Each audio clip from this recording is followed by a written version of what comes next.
Nous vous présentons aujourd'hui notre travail d'ingénierie coopérative en littérature anglaise au collège. Pour ce congrès, nous focalisons notre communication sur la première étape de la séquence créée par le collectif autour du roman Kensuke's Kingdom. Cette étape consiste en l'analyse des couvertures de ce roman. Nous vous présentons dans un premier temps le cadre de notre recherche et notre travail d'ingénierie coopérative, puis le travail du collectif autour des couvertures. Ce qui nous intéresse ici, c'est d'observer la manière dont l'authenticité est abordée dans le processus de savantisation-essentialisation. Nous avons recherché dans les textes institutionnels une définition de l'authenticité. Ce terme en tant que tel n'apparaît pas et est préféré à l'adjectif authentique.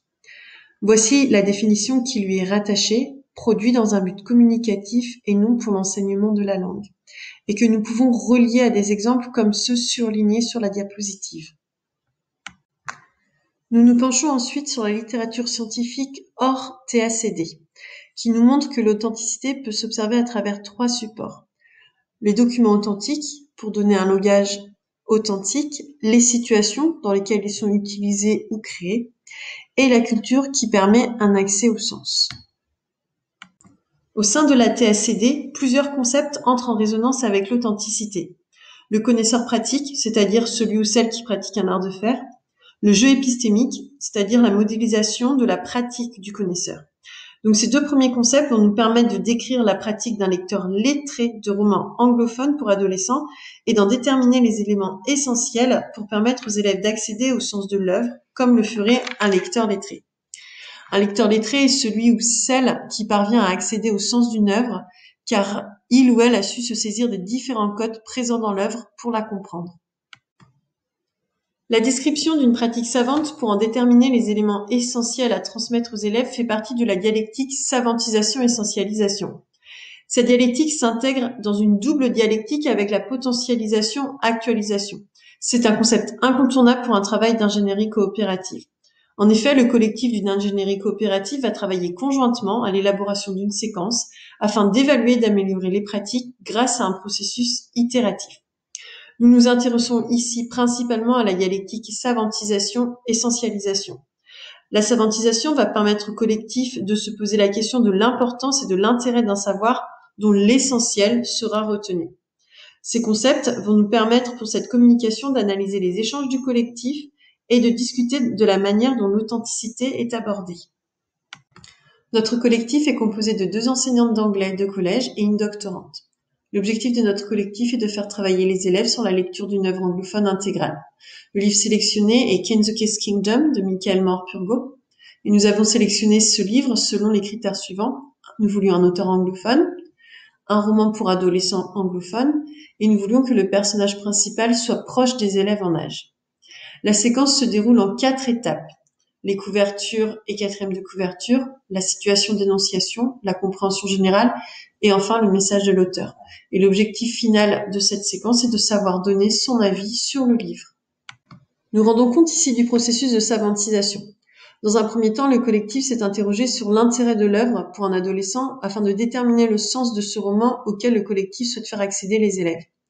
Ensuite, différentes étapes ont paru essentielles au collectif pour faire accéder les élèves au sens de ce livre. C'est d'ailleurs pour cela que la séquence est composée d'étapes. Ce travail de réflexion du collectif par les échanges se retrouve dans toutes les étapes de la séquence. Donc l'étape des couvertures, qui est la première étape de la séquence, est celle que nous vous proposons. Voici ce qu'on en a déduit quant à l'intérêt de la couverture de manière générale. Travailler la couverture semblait essentiel au collectif pour une première entrée dans le roman. Plusieurs questions se sont posées quant au choix de la couverture. Le collectif a décidé de respecter le rôle accrocheur et mystérieux d'une couverture afin de mettre les élèves en situation d'anticipation et d'envie comme un lecteur potentiel qui va décider de sa lecture. Comme il s'agit d'une lecture dans une langue étrangère, nous avons considéré également la difficulté lexicale et culturelle.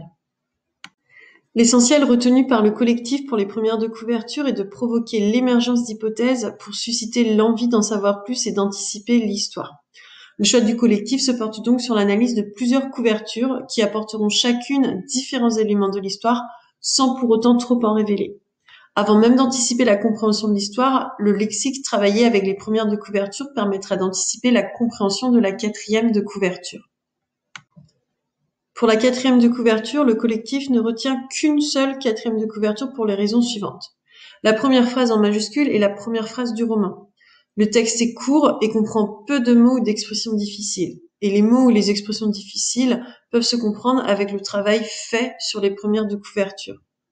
Et enfin, le paragraphe se termine par 2 questions qui permettent de conserver à nouveau la part de mystère d'une couverture. La prise en compte du connaisseur pratique est essentielle pour l'élaboration d'une séquence autour d'une œuvre intégrale dans une langue étrangère. Pour le travail sur les couvertures, nous en considérons donc 2. Le lecteur lettré, qui maîtrise la compréhension d'une couverture et de son rôle, et le locuteur anglophone, puisqu'il s'agit de sa langue et de sa culture.